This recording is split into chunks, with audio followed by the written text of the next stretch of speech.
Welcome to the Rusted Garden Homestead. I am in the middle of transitioning my garden over to cool weather crops. I'm putting beds to rest. If you want to subscribe and follow me for 2023, I'll show you how to plant an entire vegetable garden. But fall's also a great time to build your first vegetable garden. You want to make sure the space that you're going to grow in gets 8 hours of sun.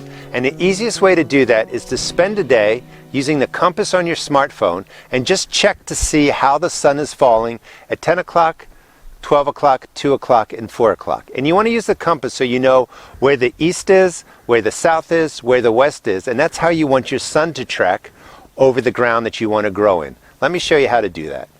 Fall is a great time to build new gardens or expand your garden. You really want to take the time to see where the sun falls, especially if you're digging your first garden. I've been here for 4 years. I pretty much had a blank slate. This was nothing but grass. This is a pretty large, garden for a home garden. So the first thing you want to do, it's 10 a.m. now, come out at about 10 a.m. and see where the sunlight is falling into the space that you may want to dig your garden. So pull out a compass. You can use your smartphone or you could even purchase a compass. But right over here is east. That's where the sun rises. And the sun tracks this way all the way to south. South starts in that direction. And then it keeps going across my garden all the way around till we get to the west. And that's predominantly where the best sun is. West to the right, south to the left, and that's going to give you at least 8 hours of sunlight falling onto the property. So you come out to your garden 10 a.m., you just see where the sunlight is falling. Come out again at 12, 2 p.m., 4 p.m., 6 p.m. And that will give you a good idea in figuring out what part of your property gets the maximum sun. And again, you want at least 8 hours. You want to keep in mind, like my trees have leaves on there now, so now is a good time, if I was doing this for the first time, to see if the leaves on the trees make a difference. Because of course, if you do this when there's no leaves on the tree, you may be like, hey, I get total sun here. Leaves come in late spring, now you have shade. If we go straight up a little bit into the sun, that is the morning sun. That's the east sun just about. So this part of my garden gets a lot of morning sun. The trees right there block it a little bit, but then very quickly it moves out here. Now in the summer, the sun is much higher in the sky, so the trees become even less of an issue. And this whole area, again, gets 8 hours, probably 10 hours. I get more sunlight than I need. Let's go over to the other side of the garden. We're at the west gate of my garden, so now we are facing east. West is behind me, and you can see the sunlight in the back. That's what I get about 9 to 10 a.m. sunlight falls in there.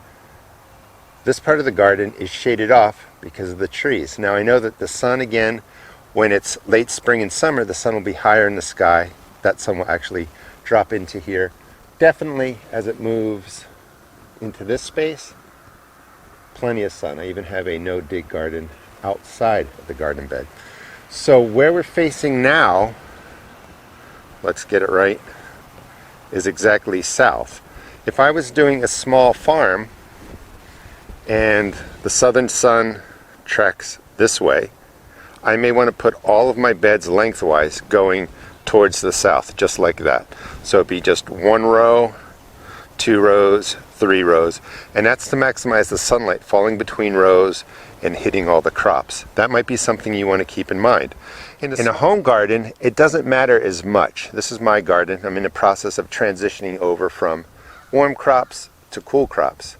South, again, is over to my right. My beds are set up differently, but they're really set up based on how I like kind of looking at them, walking through the garden. I wanted to be able to come through the west gate, walk through that tunnel area, go over to the north gate, get back to my house. So I set it up really for what I liked.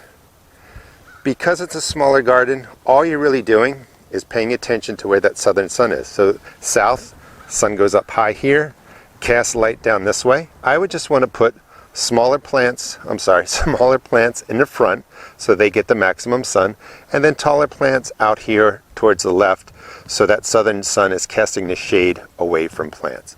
So you don't have to over worry about where you're dropping your garden beds. You just have to pay attention to how you plant. Smaller plants will stay to the right, closer to the southern sun. Larger plants will be more towards the north, away from the plants, the smaller plants, so the sun casts away from them. There's a lot of different strategies. Now, I have a lot of trees here. If these trees didn't exist, you know, I had a lot of space, I could just drop my garden wherever I want to drop it. But you have to pay attention to the tree lines, how the sun tracks, where your house is, and you really want to come out at 10, 12, 2, 4, maybe 6 o'clock at night, and see how that sun is hitting the space that you may turn into your potential garden. Really makes a difference. Spend that day figuring out the best part of your property.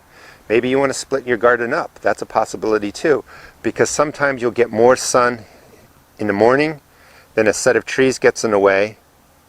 Maybe it's not enough space, so you put a smaller garden in that area, and then as that sun tracks to the south and west, there's another smaller space that opens up that gets maybe more sun, maybe 6, 8, 10 hours or something like that. It's really up to you. You can put several smaller gardens throughout your property based on how the sun falls, or you can just pick the biggest space that gets the most sun. Hope that makes sense. Please subscribe. I'll show you how to grow an entire garden from start to finish in 2023. We're going to start with seed starting indoors in January, and I go all the way through. Right now it's the middle of October, transitioning my beds over to the cool weather crops, and I'll be putting the beds to rest. Again, thanks for watching, and please check out my seed shop at therustedgarden.com.